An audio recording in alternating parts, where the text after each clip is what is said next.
Morning, everyone. I'm Arif, Rajpura, Director of Public Health in Blackpool.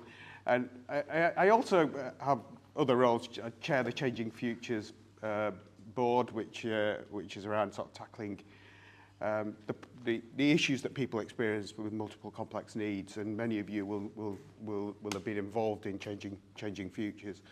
I suppose, you know, I've had a journey through my professional career where I'm sort of medically trained, medical background, and you know, you go to medical school and you get taught to diagnose and treat, and that's it. You know, it's all disease focused and treat. And I've had to unlearn all of that in my professional career because I've realised doctors don't always have the answers, you know, and that we really need to listen to our communities in a much more meaningful way. So that medical model was the wrong way to be taught, and I think I'm led to believe doctors are taught in a slightly different way now. I don't think it's changed that radically, but it's still sort of diagnose and treat. And I guess I was asking the wrong question, you know, when I was with people. So it was always what's wrong with you, without actually asking the question around what's happened to you. You know, tell me your story. And when I've talked to people in sort of that have had traumatic experiences, and we use the word trauma-informed approaches and trauma. It's a bit too technical.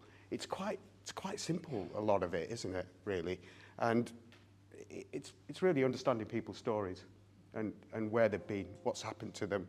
You know, tell me about what's happened to you. And I've heard lots of people in that situation say to me, it's the first time anyone's cared. They wanted to know what's happened to me and where I've been and what the traumas and the things that I've experienced in the past. And I heard someone say, which really sort of struck me, was just as a traumatic experience can alter a life in an instant, so too can a therapeutic encounter. So, and that's where our responsibility as individuals, professionals, wherever we work, because we'll be involved in delivering things to our population.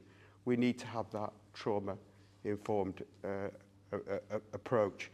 And this is where, as Lancashire, we've been on a journey, haven't we? We've sort of had, how many years ago was it, Justin? 2012, when we did the original study of that. 2012, and then since then we had all the leaders together in Brockholes, all the chief execs or chief constable, everyone involved in that, and we launched trauma-informed approaches.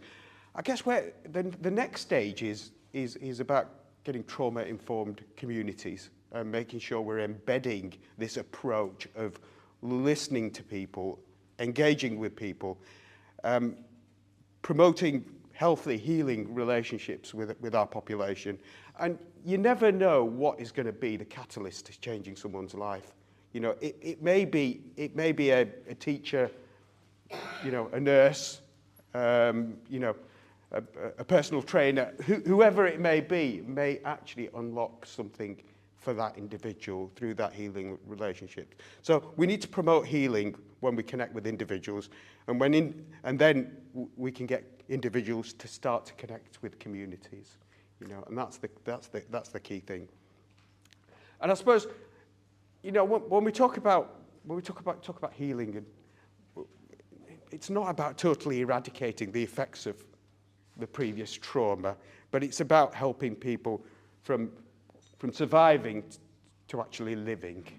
You know, and you know, we might not be able to eradicate everything that's happened previously, but we can actually support people going forward. And that's the aspiration, isn't it? And the thing that I've seen with Changing Futures and the lived experience team is that fantastic sort of catalyst to change for a lot of people.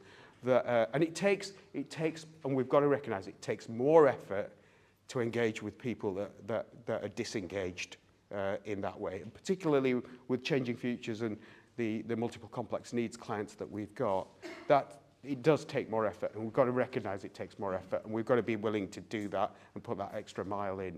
If we're going to tackle inequalities, it takes more effort, and that's got to be recognised. So that's all I wanted to say really to start off the morning, there's lots of experts in the room who know far more about all of this and will give you practical examples of what's happening on the ground. I think Ian Treasure's going to be on next, aren't you? Talking about the lived experience work that we've got going on across Lancashire.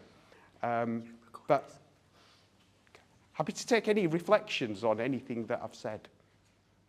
Does it all resonate? Yeah, okay. Thank you. Have a good day.